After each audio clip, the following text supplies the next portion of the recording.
the same day that the National Congress of Argentina opened its first ordinary session of 2013.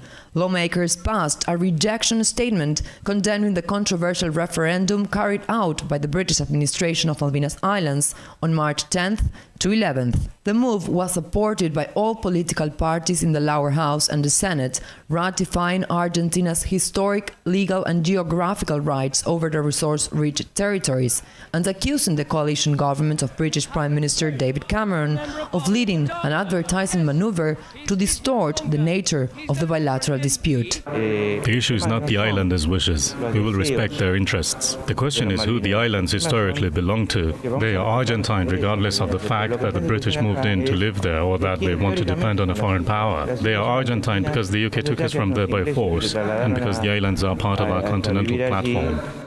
Despite the results of the referendum, with 99.8% of the British Islanders deciding to remain an overseas territory of the UK, Argentine lawmakers told Press TV that the referendum has no legal value and that the question of Malvinas involves only a sovereignty dispute and not a self-determination case. It is fraud, exporting a population, installing it in a territory, asking it to decide on their future, and then saying that it's the people's right to self-determination is truly an absurdity, and it violates a significant issue such as the principle of self-determination.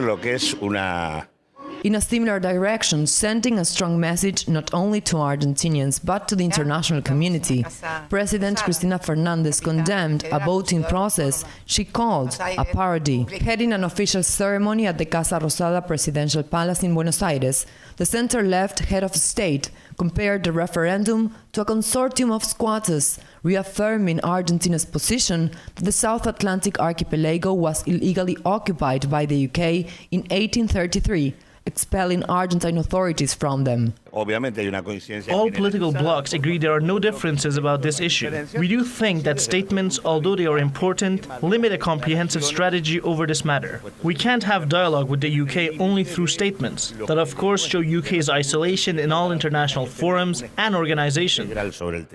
Both houses of Congress also paid tribute to Venezuela's late president Hugo Chavez, close ally of Cristina Fernández, who has praised his contribution to Latin American integration and publicly considered the socialist leader a friend. Diplomatic tensions are expected to escalate in less than a month when Argentina marks the 31st anniversary of the Malvinas War, a brief conflict that claimed the lives of 649 Argentine and 255 British soldiers, and that remains an open wound in the South American country. Constanza Heller, Press TV, Buenos Aires.